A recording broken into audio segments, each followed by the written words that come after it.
And welcome to Ask the Experts here on Newstalk 1290, CJBK on this Saturday afternoon, joined by our real estate expert, Joan Ball from Royal LePage, Tri-Land Realty. Joan's phone number is 519-672-9880. And you can also visit the website, joanball.com. And Joan, I had you on my mind earlier this week. Whenever the sun is shining and puts us into that summery mood, for whatever reason, I've said this for years, but you're one of the first people I think of, and welcome to the program. Well, thanks, Ryan. Yes, we have experienced a bit of sunshine this past week, so it's kind of nice. And just as when the flowers start coming up, everybody will start noticing more property for sale signs starting to come up. So it does sort of work that way. And I did want to go through the March stats a bit. And just give you an update in that March of this year, we were significantly down in sales, and some of that is because we were down in listings. So whereas a year ago in March, the month of March, we had 757 sales, this year we had 468 sales. Okay. So that really places us behind, and we'll certainly see the listings are also down. A year ago, we had 1,144 for the month of March. This year, we have 712. So days on market have decreased, so that's a good sign. And we are still considered just on the border of a seller's market, not a balanced market right now. But having said that, you really need to make sure you price your property accurately and you try and present it as well as possible. Absolutely. And sorry, Joan, I just had a mind slip there. So we are in what market right now? We are considered on the border of a seller's market. Okay. Right there, not a balanced market, but still a bit of a seller's market. So the properties that are priced well and present well are getting response. Now, obviously, pricing to some degree depends on, that. Anything over $1 million, you're having to really ensure you're very accurate as far as your presentation, price-wise, product-wise, how you present your property. So over $1 million, there's a lot more to select from. Under $1 million, we're getting certainly some good response. What type of technique do you employ, Joan? Are there a couple of things that come to mind when you are pricing a home that is going to the market? Are there a couple of things that stand out that you pinpoint on that is sort of a part of the reflection of what you're going to price it at? Well, absolutely. Whereas a year ago, I might have even been able to pad the pricing a bit and ask a bit more. Yep. This year, you really have to be as accurate as possible. And also really know the market, know what that particular product will, what the response may be, anticipate what sort of interest there's going to be from, and really ensure that the promotion does generate to the other agents too, because they are the ones primarily that have the buyers. And it's gone so much more online, so you really have to do that. But pricing right now, there's a number of factors that have to be taken into consideration. And something that I've brought up many times with you on the show, Joan, that you were one of the pioneering people behind staging here in this area, at least in my opinion. I had never heard of it before you started bringing it up, and we're going back almost a couple of decades, if not a couple of decades. Is that still playing an important role? Absolutely. It's vital now. You're getting passed over significantly, and you're leaving money on the table.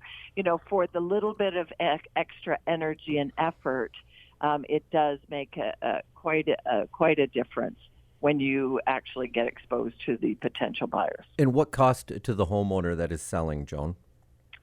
In lots of situations, it may not be any cost.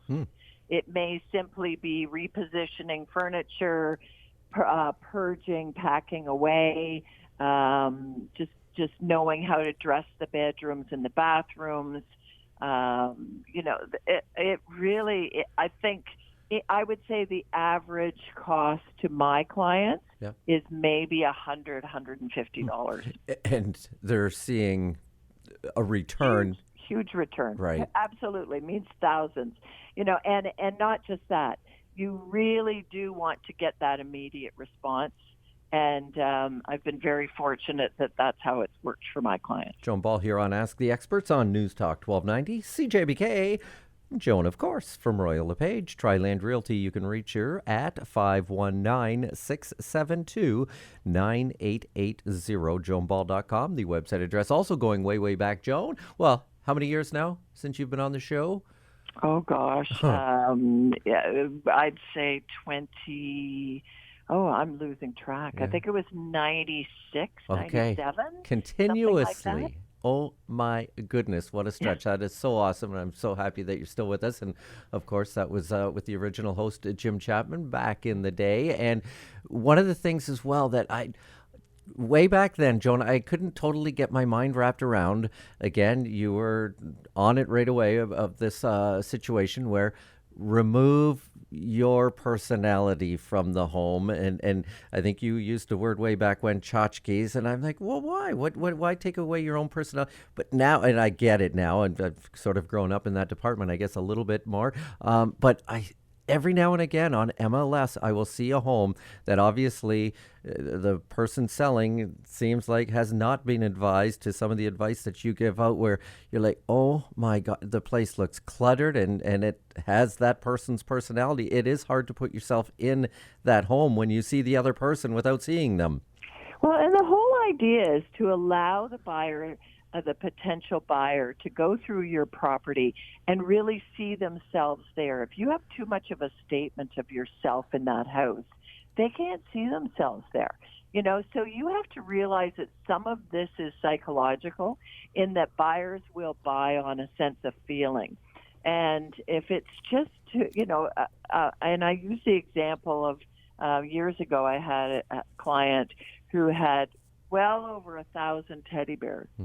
And really was very reluctant to remove the teddy bears. And it was a wonderful collection, and it was quite interesting. But what would happen is individuals would come into the house and be so absorbed in, oh, look at this. This is, just sort of their memorabilia. In some cases, I've been showing properties, and my buyers are so caught up with the memorabilia that's in that house that they can't see the actual structure. They're buying the structure. They're buying the house. They're trying to see themselves there.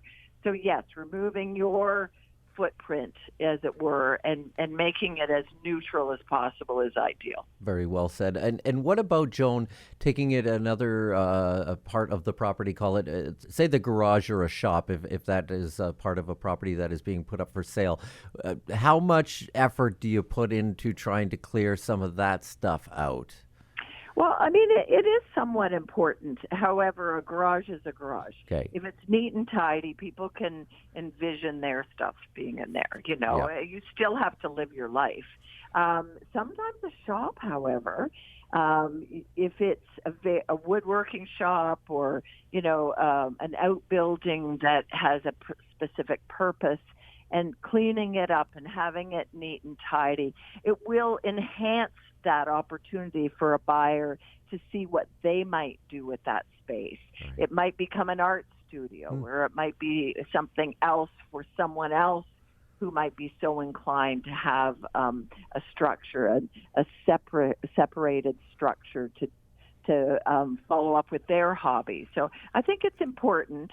It's a little bit more forgiving than the main living area, but I think it certainly pays you back if you take some time and care for that. Joan Ball on Ask the Experts here on Newstalk 1290 CJBK. We have been fortunate to have the wealth of knowledge that Joan has passed along here on Ask the Experts for, what did we come up, you say 96, Joan? Yeah, I think it was 97, maybe 98, somewhere around there. Yeah. It's all a blur. It's been for many years. Joan Ball on Ask the Experts from Royal LePage, Tri-Land Realty, 519-672-9880, joanball.com, the website address. Here on Ask the Experts, we'll be back with more on Newstalk 1290 right after these.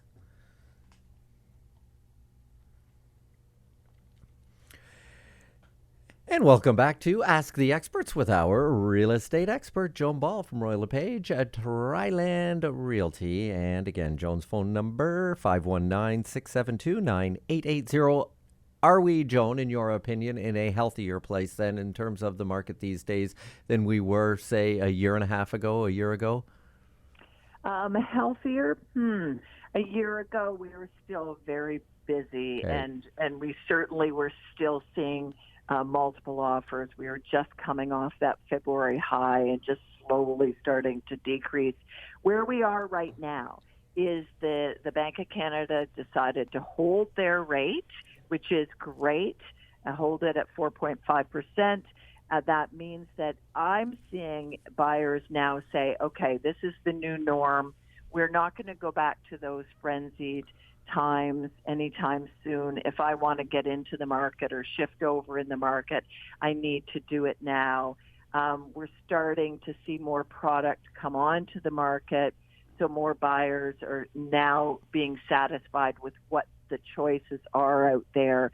For example, I just listed a property at 924 Maple Ridge. It'll be active on Monday, 649.9. Beautiful property, 2-story, single-car garage, very well represented. And that, I think the response from that price range is really very active. So I do expect to get some immediate response on that one. And again, that was 924 Maple Ridge? That is 921 Maple 21. Ridge. That's great. Yep. Excellent. And 924. 924, okay, yep. And it will be on your website on Monday, Joan? Absolutely. Excellent. Yes, Look forward to seeing that. And what about, and actually, we've got some good questions in the mailbag we'll get to here in just a moment. One relating to cottage country, and I'm interested in your insight into that as well. But what about just locally here, Joan, rural properties? Are they still getting a fair amount of attention? Yeah, I do find that there's some interest in individuals wanting to just scoot out of town and just be on the edge of town. It really does depend to some degree on the condition of the structure. Land is obviously a prime choice. It's amazing how they've increased over the years. So what you would get 5 years ago price-wise is certainly a big change now. And, if there's outbuildings, that's obviously ideal. I think there's a lot of individuals who want to be able to have that to work away for themselves, store various things. That does make a difference. And I'm certainly finding some individuals gravitating to one floors in that if they can find something that's a one floor on a little bit of acreage, that's ideal. And words of caution, Joan, to people that are looking for, call it a little bit of acreage, and they think maybe if there isn't the shop that they want, they think, okay, well, hey, I've got the room, I'll build it. Would you advise that they look to their local municipality to make sure that that can actually happen before following through with buying the house in the first place? Absolutely. You want to know what all your restrictions are. You want to know who your neighbors are, what you're butting to. You want to know where you are in regard to the restrictions that the Upper Thames Conservation Area Authority might have. Okay. You want to make sure you cross all your T's and dot all your I's before you sign on the dotted line. Joan Ball from Royal LePage, Triland Realty. Joan's phone number, 519-672-9880, joanball.com. The website address, lots of great information there if you're buying or selling. And also if you'd like to look at Joan's listings, be sure to check in early this coming week as Joan will have a new listing up there. And that's at 924 Maple Ridge here in London. Question from Sarah and Wally. Joan, they have a question. We are searching for our first home and are a bit confused as we have been told that conditions in our offer are now expected. However, the last 3 properties that we have submitted offers on through our lawyer, we have lost out due to our conditions. Is your expert able to make sense of this? So the first thing that I picked up on there is that they're submitting their offers through their lawyer, and I would ask them why they haven't developed a relationship one-on-one with a realtor that can represent their interests.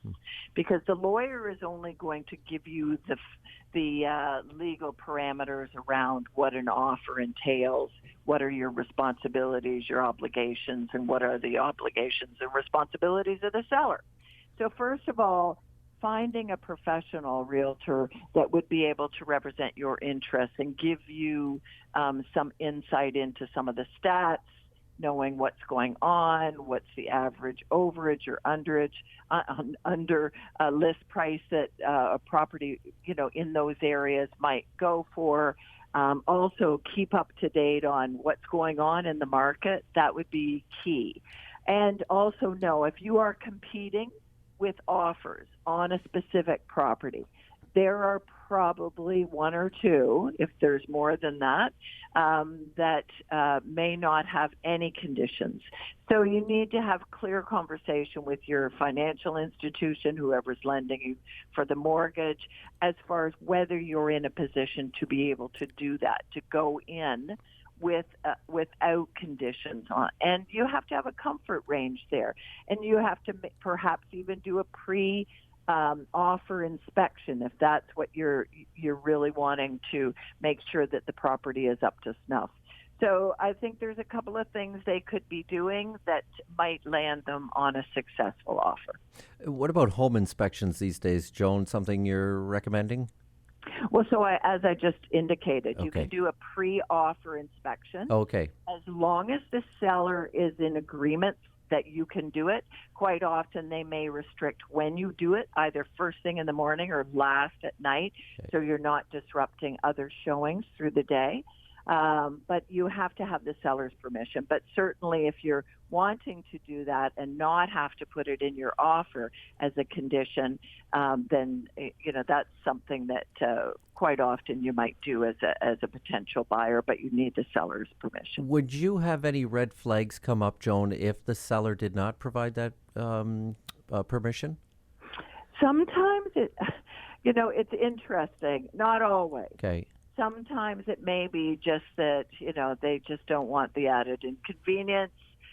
Maybe they went ahead and did a pre-listing inspection and, they've offered you to have open communication with the home inspector that did the inspection. They may, and it's a difficult one. So I do tell my sellers that if you want to do a pre-listing inspection, you can do it, but the buyers may choose to do their own. They may not believe that that's in their best interest, that they take what you have indicated, because the responsibility is really between the seller and the home inspector as far as any potential problems down the road. However, look at what it has to say and see if that will suffice. But I wouldn't always say it's a necessary red flag. You can usually tell if there's things that just don't seem quite right, and that you'd want an inspection just to ensure certain aspects are as they should be. To the best of your knowledge, Joan, what would the cost of a home inspection be these days? Well, they'll do some shorter inspections, so it's just for the quick, the foundation, the structure, the mechanics, maybe the insulation, a little bit less expensive, about $300. Okay. Some, a complete inspection can be as much as $500. Okay, excellent. Joan Ball here on Ask the Experts on Newstalk 1290 CJBK. You can call Joan at 519-672-9880 and the website joanball.com. Here on Ask the Experts, we'll return with more on Newstalk 1290 with our real estate expert, Joan Ball, right after these.